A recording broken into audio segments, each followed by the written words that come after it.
ብዙ ተቃውሞ የገጠመውን የንብረት ታክስን በተመለከተ አዲስ መረጃ አግኝተናል። ከካሳ ክፍያ ጋር በተያያዘ መንግስት ጥብቅ እርምጃ እንደሚወስድ ታውቋል። በሌላ በኩል ደግሞ በኮሪደር ልማት ምክንያት በየከተሞቹ የሚፈርሰው የቦታ መጠን ይፋ ተደርጓል። በዚህም ለመንገድ፣ ለአረንጓዴ ልማትና ለግንባታ የሚውለው የአንድ ከተማ መጠን ይፋ ተደርጓል። ሰላም ቤተሰቦቻችን፣ መረጃዎቹን የት ሀገርና የት ከተማ ሆናችሁ እየተከታተላችሁ እንደምትገኙ በሐሳብ መስጫው ላይ ጻፉልን። በየትኛው ርዕሰ ጉዳይ ላይ መረጃ እንድናቀርብላችሁ እንደምትፈልጉ ማሳወቁን።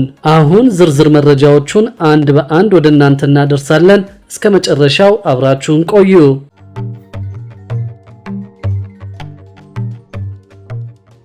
ብዙ ተቃውሞ የገጠመውን የንብረት ታክስን በተመለከተ አዲስ መረጃ አግኝተናል። ከካሳ ክፍያ ጋር በተያያዘ መንግስት ጥብቅ እርምጃ እንደሚወስድ ታውቋል። በዚህም መሰረት በሚቀጥለው በጀት ዓመት ክልሎች የንብረት ታክስን ሙሉ ለሙሉ ተግባራዊ ማድረግ ይጀምራሉ ተብሏል። የገንዘብ ሚኒስትሩ አህመድ ሺዴ በሚቀጥለው በጀት ዓመት ክልሎች የንብረት ታክስን ሙሉ ለሙሉ ተግባራዊ ማድረግ ይጀምራሉ ብለዋል። አቶ አህመድ ሺዴ በህዝብ ተወካዮች ምክር ቤት አራተኛ ዓመት የስራ ዘመን 41ኛ መደበኛ ስብሰባ ላይ ተገኝተው በፌዴራል መንግስት የ2018 ረቂቅ በጀት ላይ ከምክር ቤቱ አባላት ለተነሱ ጥያቄዎች ምላሽና ማብራሪያ ሰጥተዋል። ከዚህ በፊት ባልተለመደ መልኩ ዕዳ እየከፈለ የሚገኘው መንግስት በሚሰጣቸው አገልግሎቶች ገቢ እያገኘ መምጣቱን ገልጸው ገቢ የማያስገኝ አገልግሎት አክሳሪ ነው ብለዋል። በአዲስ አበባ የንብረት ታክስ ክፍያ ተግባራዊ መደረጉን በማስታወስ በሚቀጥለው በጀት ዓመት የንብረት ታክስ በክልሎች ሙሉ ለሙሉ ተግባራዊ ማድረግ ይጀምራል ያሉት፣ አዳዲስ መንገዶችን ለመስራት በበቂ ሁኔታ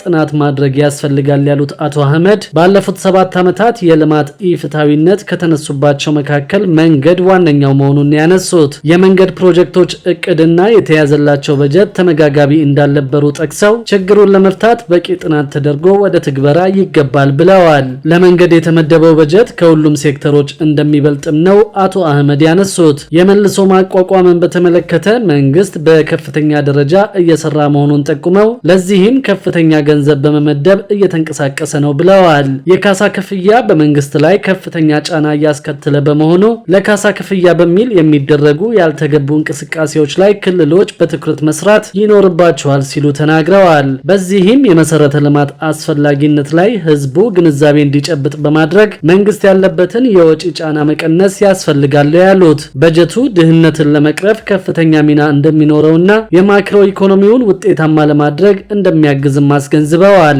በሌላ በኩል ደግሞ በኮሪደር ልማት ምክንያት በየከተሞቹ ሰፋፊ የሚባል ቦታ እንደሚፈርስ ይፋ ተደርገዋል። በዚህም ለመንገድ፣ ለአረንጓዴ ልማትና ለግንባታ የሚውለው የአንድ ከተማ መጠን ታውቋል። በሀገር አቀፍ ደረጃ ከ60 በላይ ከተሞች ላይ እየተከናወነ ባለው የኮሪደር ልማት ከ300 በላይ ፕሮጀክቶች በመጀመሪያው ዙር መጠናቀቃቸውን የከተማና መሰረተ ልማት ሚኒስቴር አስታውቋል። የኮሪደር ልማት ፕሮጀክት ከተሞች ተመራጭ የቱሪዝምና የኢንቨስትመንት መዳረሻ እንዲሆኑ ታቅዶ እየተተገበረ የሚገኝ የልማት ፕሮግራም ነው ብለዋል። የከተማና መሰረተ ልማት ሚኒስትር ዴኤታ ሄለን ደበበ በሰጡት ማብራሪያ መንግስት ከተሞችን ለዜጎች ኑሮ ምቹና ተስማሚ ከማድረግ ባለፈ ለኢንቨስትመንት መዳረሻ እንዲሆኑ በልዩ ትኩረት እየሰራ ይገኛል ብለዋል። በዚህም ከተሞች ያሏቸውን ተፈጥሯዊና ሰው ሰራሽ ሀብቶች በተገቢው መንገድ ጥቅም ላይ እንዲያውሉ እየተሰሩ ያሉት የልማት ስራዎች ተጠቃሽ መሆናቸውን አንስተዋል። ከተሞች በፕላን የተመራ አሰራርን እንዲከተሉ ለማስቻለም የከተሞች የመሬት አጠቃቀም ፕላን ተግባራዊ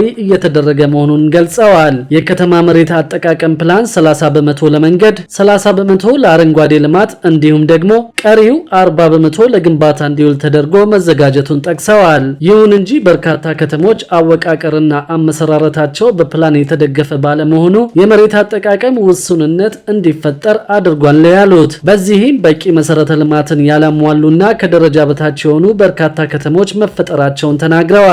በአሁኑ ወቅት በሁሉም የአገሪቱ አካባቢዎች እየተከናወነ ያለው የኮሪደር ልማት በከተማ ፕላንና በመሬት አጠቃቀም ዙሪያ ያሉ ውስንነቶችን ለመሙላት በእጅጉ እያገዘ ስለመሆኑም ሚኒስትር ዴኤታዋ ጨምረው ተናግረዋል። የከተሞች ልማት መሰረታዊ ለውጥ እንዲያመጡ በማድረግ በኩል የኮሪደር ልማቱ ምቹ ሁኔታን ፈጥሯል ያሉት፣ እንዲሁም አረንጓዴ ስፍራዎችን ለማስጠበቅ ያለ አግባብ ታጥረው የቆዩ መሬቶችን ጥቅም ላይ እንዲውሉ በተጨማሪም አረንጓዴ ስፍራዎችን ለማስጠበቅ ያለአግባብ ታጥረው የቆዩ መሬቶች ጥቅም ላይ እንዲውሉ አስቻይ ሁኔታ መፍጠሩን ገልጸዋል። በመሆኑም የዜጎችን ፍትሃዊ ተጠቃሚነትን ከማረጋገጥ ባሻገር ዘመናዊና ተወዳዳሪ ከተሞችን ለመገንባት የኮሪደር ልማቱ ትልቅ መነቃቃት መፍጠሩን ጠቅሰዋል።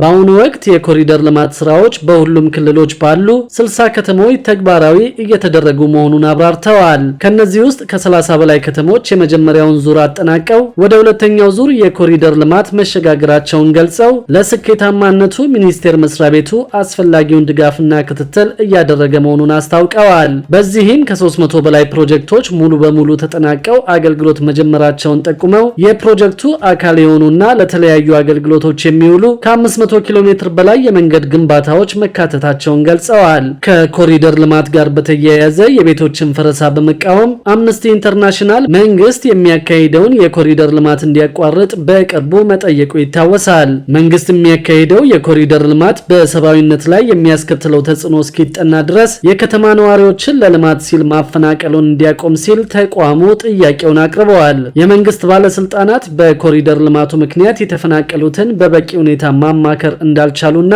ቤቶችና የንግድ ሱቆችን ከማፍረሳቸው በፊት በቂ ማስጠንቀቂያ እንዳልሰጡ ገልጸዋል። ነዋሪዎች ሲነሱም በቂ ካሳ ለተነሺዎች አለመሰጠቱን አምነስቲ ኢንተርናሽናል አስታውቀዋል። መንግስት በበኩሉ እየተካሄደ የሚገኘው የኮሪደር ልማት በቂ ጥናት ተደርጎበትና ለተነሺዎችም በቂ ካሳ መከፈሉን በተደጋጋሚ መግለጹ ይታወሳል። በሌላ በኩል ደግሞ ሳፋሪኮም ኢትዮጵያ በሚቀጥሉት 3 ዓመታት ተጨማሪ 1.5 ቢሊዮን ዶላር ኢንቨስትመንት ፈሰስ እንደሚያደርግ አስታወቀ። ሳፋሪኮም በኢትዮጵያ ስራ ከጀመረ 4 ዓመታት ያስቆጠረ ሲሆን በዚሁ ጊዜም 10 ሚሊዮን ደንበኞችን ማፍራቱን አስታውቀዋል። የሳፋሪኮም ኢትዮጵያ ዋና ስራ አስፈጻሚ ዊም ቫን ሄልፑት ለጋዜጠኞች በሰጡት ማብራሪያ መንግስት የቴሌኮም ዘርፉን ለውጭ ባለሀብቶች መክፈቱን ተከትሎ ሳፋሪኮም ወደ ኢትዮጵያ መምጣቱን አስታውሰዋል። በዚህም የቴሌኮም ዘርፉን ፈጣንና ተወዳዳሪ ማድረግ የሚያስችል መዋለ ንዋይ ማፍሰሱን ጠቅሰው ባለፉት ዓመታት በቴሌኮምና ዲጂታል ፋይናንስ ላይ በስፋት መሰራቱን አንስተዋል። በአሁኑ ወቅት ከ150 በላይ የኢትዮጵያ ከተሞች ከ3000 በላይ የኔትወርክ ማማዎችን መገንባቱንና ፈጣን የአራተኛ ትውልድ ኔትወርክን ተደራሽ እያደረገ መሆኑን ዋና ስራ አስፈጻሚው ተናግረዋል። የሳፋሪኮም አገልግሎትን በንቃት የሚጠቀሙ ደንበኞች ቁጥር 10 ሚሊዮን መድረሱ ትልቅ ስኬት መሆኑንም ጨምረው አስታውቀዋል። ባለፉት 4 ዓመታት የቴሌኮም አገልግሎቱን ለማስፋት 300 ቢሊዮን ብር ኢንቨስትመንት ፈሰስ ማድረጉንም ተናግረዋል። ኢትዮጵያ የቴሌኮም ዘርፉን ለውጭ ባለሀብቶች መክፈቷን አድንቀው ሳፋሪኮም ኢትዮጵያ በቀጣይ ኢንቨስት ማድረጉን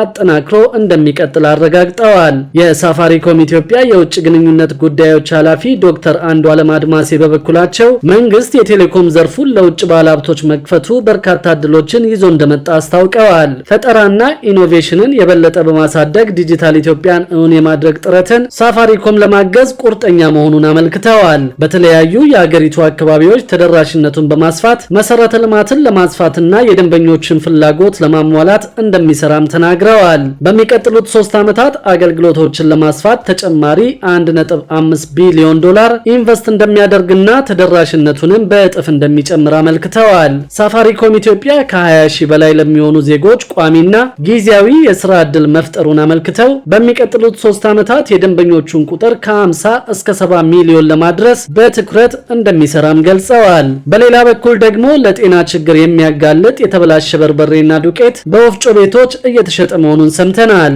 በአዲስ አበባ ከተማ በአንዳንድ ወፍጮ ቤቶችና የንግድ ቦታዎች ላይ የተበላሸ ዱቄትና በርበሬ እየተሸጠ በመሆኑ ማህበረሰቡ ከፍተኛ ጥንቃቄ ማድረግ እንደሚገባው የአዲስ አበባ ከተማ ምግብና መድኃኒት ባለስልጣን አስታውቀዋል። በባለስልጣኑ የቁጥጥር ዘርፍ ባለሙያ አቶ ሞላ ታደለ እንደገለጹት ለጤና ከፍተኛ ችግር የሚያስከትሉ ዱቄትና በርበሬ በአንዳንድ ወፍጮ ቤቶችና በንግድ ቦታዎች ላይ ሲሸጡ በቁጥጥር ስር ውለዋል። በዚህ ዓመት ማለትም በ10 ወራት ውስጥ ብቻ ግምቱ ከ4.6 ሚሊዮን ብር በላይ የሚሆን 257 ኩንታል የተበላሸ በርበሬ ሲሸጥ በማህበረሰቡ ጥቆማ በመያዙ እንዲወገድ መደረጉን ጠቁመዋል። በተጨማሪም የጤና ችግር የሚያስከትል ከ37 ኩንታል በላይ የሚሆን የምግብ ዱቄት በተደረገ ክትትል መያዙንም አብራርተዋል። በተለይም በአዲስ ከተማ ክፍለ ከተማ፣ በልደታ፣ በአቃቂ ቃሊቲ፣ በኮልፌ ቀራኒዮና በጉለሌ ክፍለ ከተሞች መሰል ምርቶች የተገኙ መሆኑን ባለሙያው ገልጸዋል። ለግል ጥቅማቸው ሲሉ ማህበረሰቡን ለጤና ችግር የሚያጋልጡ ማለትም የተበላሸ ዱቄትና በርበሬ በወፍጮ ቤት ውስጥ ንጹህ ነው በማለት እንደሚሸጥ ተገልጿል። በእንደዚህ አይነት ህገወጥ ተግባራት ተሰማርተው የተገኙ አካላት ላይ እርምጃ እየተወሰደ መሆኑን አንስተው ቁጥራቸው ቀላል የማይባል ነጋዴዎችን አስተዳደራዊ እርምጃና የብቃት ማረጋገጫ ፈቃዳቸው እንዲሰረዝ መደረጉን ተናግረዋል። አክለውም በስኳር ዘይትና ጨው ላይ መሰል ችግር እየተገኘ መሆኑን ጠቁመዋል። በመሆኑም ይህንን ህገወጥ ድርጊት ሙሉ ለሙሉ ለመቆጣጠር ማህበረሰቡ አስፈላጊውን ትብብር ማድረግ አለበት ሲሉ ገልጸዋል። ክቡራትና ክቡራን የአዲስ ቢዝነስ የዩቲዩብ ቻናል ተከታታዮቻችን ይህንን ቻናል ሰብስክራይብ ሳታደርጉ የምትከታተሉን ከሆነ ቢዝነስና ሌሎች ተያያዥ ጉዳዮችን በተመለከተ አዳዲስ መረጃ ለማግኘት የዩቲዩብ ቻናሉን ሰብስክራይብ በማድረግ ቤተሰብ እንድትሆኑም በትህትና እንጠይቃለን።